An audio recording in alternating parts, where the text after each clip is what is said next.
Modern men blame stress. The real enemy is structural chaos. Modern man wakes up tired and calls it stress. He feels pressure in his chest, mental urgency, constant irritation, and immediately points the finger at the world. Too much work, too many notifications, too many demands, too much chaos. He believes the problem is excess. He's wrong. The problem isn't an excess of stimuli, it's the absence of an internal structure to manage any stimulus. Where there is no mental hierarchy, any demand becomes a threat. Where there is no order, any noise becomes an attack. The first mistake of modern man is to interpret reaction as diagnosis. He feels tension and concludes that something external needs to be removed. He doesn't consider that his mind operates as a system without control. Everything enters. Nothing is filtered. Everything demands an immediate response. Nothing obeys priority. This is not stress. This is psychological anarchy. Stress is merely the visible symptom of a system that has lost its governance. Observe the pattern.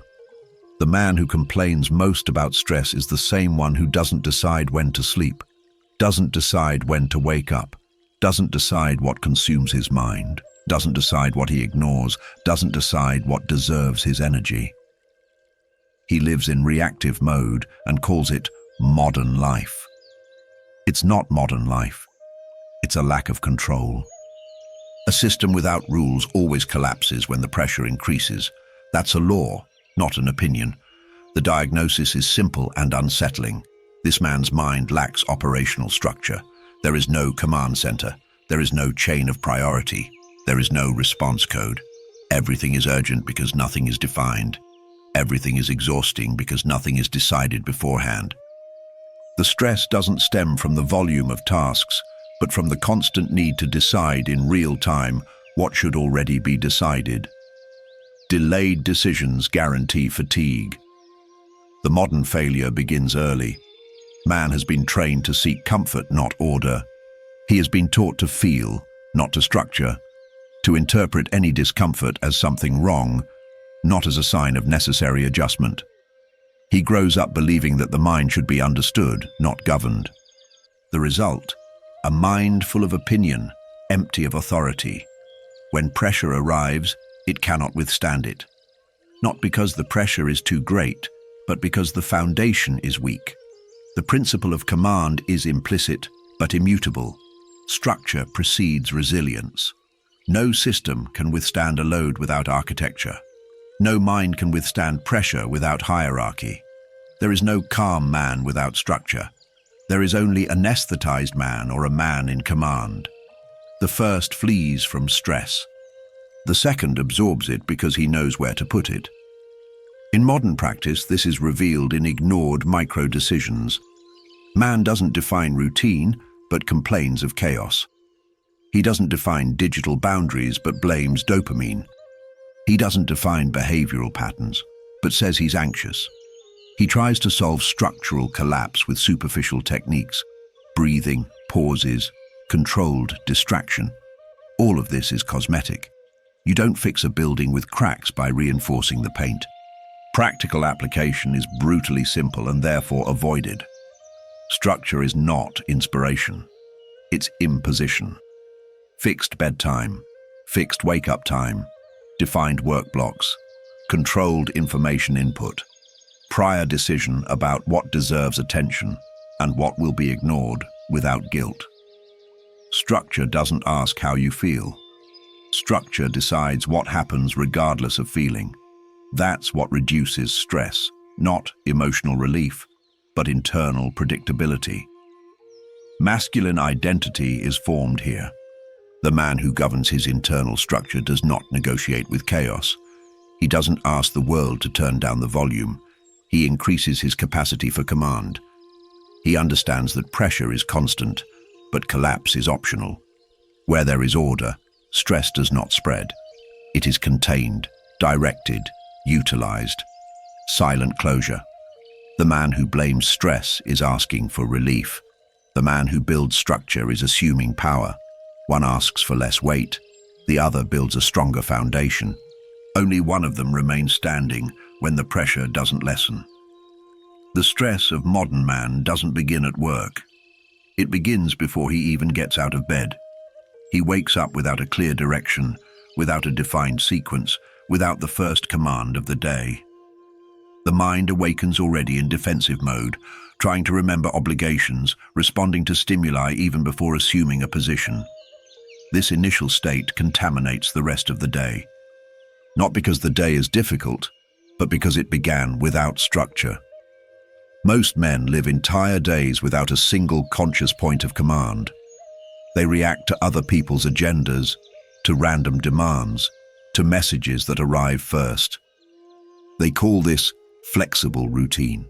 In reality, it's operational submission. Where there is no imposed order, external order dominates. This generates stress because the man never feels grounded. He is always chasing after something that has already begun without him. The psychological diagnosis is clear. The mind becomes stressed when it perceives that it does not control the sequence of events. It is not the event itself that generates tension, but the perception of lack of control. The body reacts to the lack of predictability as a threat. The mind interprets the absence of structure as a constant risk. This is why structurally chaotic men live in a state of alert even on uneventful days. The system never rests because it never trusts. The modern flaw is romanticizing spontaneity and demonizing rigidity. Man has been convinced that structure limits freedom. The opposite is true. Structure eliminates unnecessary decisions and frees up energy. Chaos demands constant choice. Order decides once and executes many times. Modern man is exhausted because he decides what to eat, when to work, when to rest, when to respond, when to ignore, all in real time. This is not freedom. It is cognitive slavery. The principle of command here is silent. Whoever doesn't define their own structure lives within the structure of another. Company, algorithm, culture, someone else's urgency. Stress arises because the mind knows it's not in control, even if the ego pretends it is. Anxiety is simply the truth leaking out. Practical application requires composure. The day needs a fixed opening sequence. Same time, same ritual, same initial focus. Not to feel good, but to establish dominance. The mind needs to know who's in charge as soon as it wakes up. Without this, it enters into negotiation with external stimuli, and every negotiation with chaos ends in loss. Daily structure also defines closure. Modern man doesn't close cycles. He simply collapses. He sleeps without ending the day, without shutting down the system. The mind remains active because it hasn't received the closure command. Result: poor sleep, confused awakening, accumulated stress. It's not insomnia, it's a lack of structural closure. Masculine identity is reinforced when a man understands that structure is not a prison. It's a command post. He doesn't need to control everything, just enough for his mind to recognize internal authority. When that happens, stress loses ground. It doesn't disappear, but it obeys. It ceases to be a diffuse enemy and becomes a localized force. Tense closure. As long as modern man continues to wake up without direction and go to sleep without closure, he will continue to blame stress. The truth is harsher. The day isn't heavy, it's loose. And everything that's loose comes at a price. The human body responds to mental hierarchy before responding to external reality. When the mind does not demonstrate command, the body assumes there is danger. This is not philosophy, it is mechanism. A system without leadership automatically enters a state of defense. This is why so many men live in tension without a real threat. The body does not react to the world. It reacts to the absence of internal order. Modern man interprets this state as anxiety. He looks for chemical, emotional, or circumstantial explanations. He avoids the structural cause. The truth is simple. The body perceives that there is no clear authority organizing decisions, priorities, and responses. Without this authority, it enters survival mode. Constant vigilance, muscle tension, shortness of breath, anticipatory fatigue. Not because something bad is happening, but because something might happen and no one is in control. The psychological diagnosis is straightforward. The modern man's mind operates like a committee without a leader. Thoughts compete. Impulses vie for attention. Emotions try to decide the route. No final instance imposes direction. The body observes this chaos and activates warning systems. It doesn't trust. Where there is no command, there is no rest. The modern failing is confusing self-awareness with self-control. Man knows what he feels, but does not govern what he does. He analyzes, but does not command. He understands, but does not execute. This creates a dangerous dissociation. The mind comments, while the body reacts. The result is a permanent state of useless readiness, energy spent without purpose, stress without aim. The implicit command principle here is clear hierarchy. A functional mind is not democratic, it is authoritarian by design. There is one instance that decides and the rest execute. Emotions inform, thoughts suggest, but the final decision is imposed. When this does not exist, the body assumes that leadership has failed and activates emergency protocols. In modern practice, this manifests in men who overthink before acting, who revise simple decisions, who constantly negotiate with themselves. Every micro-decision becomes an internal debate. The body interprets this as instability, and instability generates stress. It's not excessive thinking, it's a lack of mental authority. Practical application doesn't involve introspection, it involves imposition. Simple decisions need to become fixed rules. What to eat on weekdays, when to exercise, when to turn off devices, when to say no. Each decision transformed into a rule reduces cognitive load and signals a command to the system. The body relaxes when it knows what to expect. Masculine identity is consolidated when a man understands that physical comfort comes from mental clarity, not external relief. A man with a clear internal hierarchy can operate under pressure without collapsing. The body cooperates because it recognizes leadership.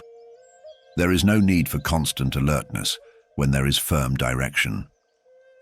Tension-filled lockdown. As long as the mind continues to debate everything, the body will continue to react to everything. Stress is not emotional, it's organizational, and no body relaxes under weak leadership. Modern men reject structure because they confuse structure with rigidity. They believe that internal rules limit adaptation. The reality is the opposite. Only structured systems absorb impact without breaking. Chaos is not flexible, it is fragile. Any pressure disorganizes it even further. A man who lives without structure believes he is free. In practice, he is the most vulnerable to external changes. A minimal alteration in his routine destabilizes him. An unforeseen event consumes disproportionate energy. A day outside the norm becomes a collapse. This is not sensitivity, it's a lack of foundation. The psychological diagnosis here is clear. The absence of structure creates emotional dependence on the environment. Humans need everything to be okay to function. They need motivation, a favorable climate, and an aligned mood. Any variation generates stress because there is no system to compensate. Structure exists precisely to operate when conditions are not ideal. The modern flaw is seeking emotional balance before establishing operational order. People try to feel prepared before structuring themselves. This never happens. Structure comes first. Emotional stability comes later. The person who waits to feel good before imposing order will remain a hostage to chance. The implicit principle of command is shock absorption. Structure ensures that difficult decisions don't need to be made under pressure. It ensures that a person doesn't have to think when they're tired. It ensures that minimum functionality is maintained even on bad days. This is real strength, not just the appearance of control. Practical application requires accepting initial discomfort. Structuring life generates internal resistance because it eliminates excuses. Fixed schedules expose indiscipline. Clear rules expose escapism. Defined limits expose dependence on stimuli. People experience a temporary increase in stress because chaos is being confronted. This is not a sign of error. It is a sign of correction. Over time, the effect reverses. The structured man absorbs more pressure with less strain. He doesn't panic when something goes wrong because there is a plan. He adjusts, executes, and follows through. Stress ceases to be diffuse and becomes specific, and what is specific can be resolved. Masculine identity is strengthened when a man understands that structure doesn't restrict him, it prepares him. He doesn't need to foresee everything. He only needs a sufficient foundation to avoid collapsing. This creates presence, authority, inner silence. A man doesn't overreact because nothing catches him off guard. A heavy, silent closure. The unstructured man asks for life to be lighter. The structured man becomes heavier, and that's why the impact doesn't move him. The stress of modern man doesn't come from what happens. It comes from the fact that everything needs to be decided the moment it happens.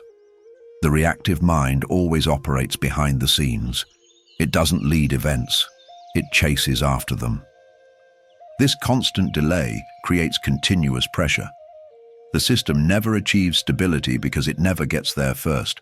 Modern man wakes up without any decisions already made. Throughout the day, he decides how he will react, what he will tolerate, when he will give in, when he will postpone. Each interaction becomes an improvised choice. Constant improvisation consumes energy. Consumed energy becomes stress. There's no mystery here. It's mechanical. The psychological diagnosis is accurate. The reactive mind cannot handle workload because it has no pre-decisions. Everything is negotiable. Everything is revisable. Everything can change depending on mood, convenience, or external pressure. This generates internal instability. The body interprets instability as risk. Stress appears as an alarm. The modern flaw is glorifying mental flexibility while avoiding internal commitment. Man believes that keeping everything open makes him adaptable. In practice, he becomes weak. Without fixed decisions, any external influence weighs more heavily, any opinion destabilizes, any criticism hurts. There is no firm foundation to absorb impact. The implicit principle of command here is pre-decision. Strong men decide beforehand. They decide who has access to them. They decide what deserves a response. They decide what is non-negotiable. When the event happens, there is no debate. There is execution. This reduces stress because it eliminates uncertainty. Practical application is straightforward and uncomfortable. List recurring decisions that drain energy and turn them into rules. Don't see if you'll train today. Train on set days, period. Don't evaluate if you'll respond now. Respond at set times, period. Don't think about whether you accept this request. Have clear acceptance criteria, period.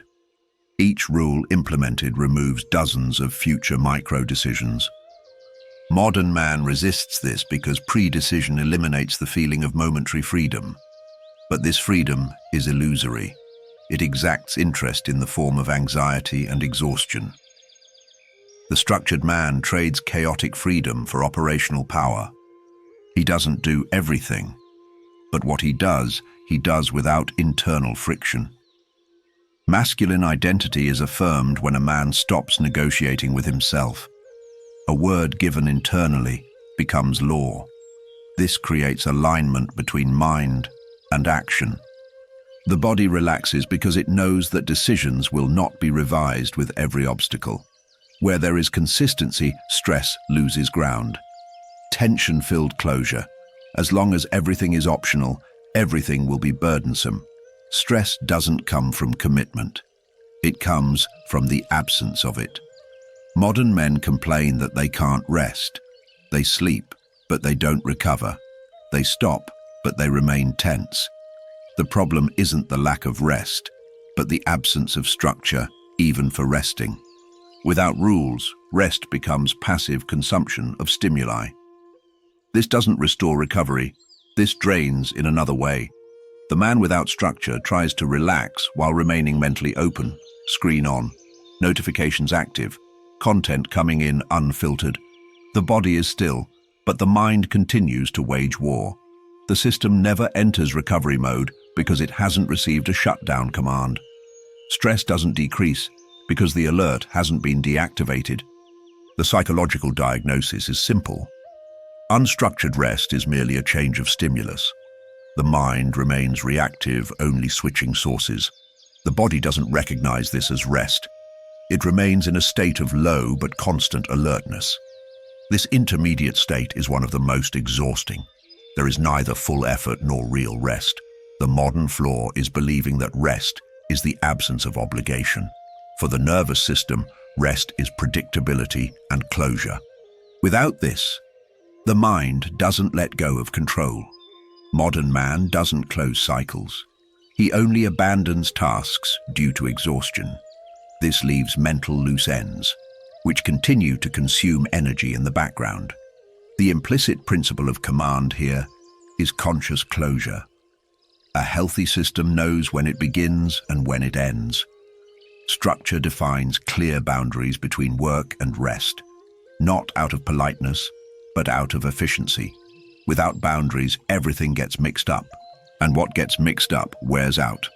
Practical application requires cold discipline, a set time to end mental activities, a simple, repeated ritual to close the day, a short list of what was done and what will be done tomorrow. No attempt to solve life's problems at night. The command is to switch off, not to reflect. This signals safety to the system. Over time, structured rest generates something rare in modern man: real recovery. The body lowers its guard. The mind slows down effortlessly. Stress doesn't disappear, but it stops accumulating. It is processed and released. This only happens when the system trusts that there will be a command the next day. Masculine identity is consolidated when a man understands that even rest requires authority. He doesn't collapse on the sofa expecting relief. He ends the day as he ends an operation, with clarity, with boundaries, with inner silence. Closing in with heavy silence, the man who doesn't control his own rest will never be ready for the next pressure, and pressure always returns. The most profound mistake of modern man is treating structure as an optional tool, something external that can be adopted or abandoned depending on the stage of life. Structure is not a tool. It is operational identity. Without it, man cannot remain whole under pressure. He fragments into reactive, contradictory, inconsistent versions. A person without structure changes their behavior according to the environment. At work, they are one person. At home, another. Online, yet another. Under pressure, still another. Not because they are adaptable, but because they lack a fixed axis.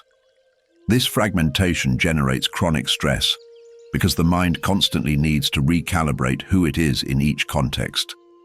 This consumes energy invisibly and continuously. The psychological diagnosis is clear. A weak identity generates mental overload. When a person doesn't know exactly what their non-negotiable standards are, each situation demands adjustments in posture, language, boundaries, and response. They live in performative mode. Constant performance without a solid identity leads to inevitable exhaustion. The modern failing is confusing identity with self-image. People believe that knowing who you are means understanding your feelings, your history, your traits. That's narrative, not structure. Functional identity is knowing how you operate under pressure, its internal predictability, its consistency between decision and action, regardless of the scenario. The implicit command principle here is fixed axis. Structure creates continuity. The structured person reacts similarly in different environments because their operational principles are already defined. This reduces internal friction. They don't need to adapt emotionally all the time. They simply execute within their code. Practical application requires taking full responsibility for one's own way of operating, defining values that become rules, not slogans, setting limits that don't change according to convenience, setting minimum standards of conduct even on bad days. This is not moral rigidity, it's psychological stability. Masculine identity is consolidated when a man becomes predictable to himself. He knows how he will act under pressure because he has already decided beforehand. This generates external respect, but mainly internal silence. Stress decreases because the mind doesn't debate who it should be with each impact. Tension-filled lockdown. A person who lives without structure never knows who will show up when the pressure arrives. And this uncertainty is one of the greatest sources of stress that exist. Modern man arrives at the end of this diagnosis still wanting to reduce stress. That's the last trap. Stress is not the ultimate enemy. It's the messenger. Us. The constant signal that there isn't enough control over the load being carried. Eliminating the messenger doesn't solve the problem. The final diagnosis is simple and definitive. Where there is no command, stress governs. Where there is command, stress obeys. It doesn't disappear. It doesn't need to disappear. It becomes functional, directional, useful. The modern failure has been teaching men to seek relief before structure, to calm down before organizing, to understand before deciding. This reverses the natural order. First comes command, then comes stability, never the other way around. The principle of command here is not technical. It's about identity. Man needs to accept that his mind demands leadership, not constant negotiation, that feelings don't govern systems, that comfort doesn't sustain performance, that clarity comes from imposing order, not from waiting for emotional equilibrium. Practical application at the highest level is a permanent commitment to structure. Not as a phase, not as a 30-day project, as a way of operating. Man decides that his life will have architecture even when it is inconvenient, especially when it is inconvenient. Masculine identity completes the cycle here. The man no longer defines himself as stressed, anxious, or overwhelmed. These labels fall away because they explain nothing. He defines himself as responsible for his own system. Where it fails, he adjusts. Where it weighs him down, he reinforces it. Where it breaks, he rebuilds it. Final closing in absolute silence. The man who blames stress relinquishes control. The man who builds the structure takes the throne. Nothing more needs to be said.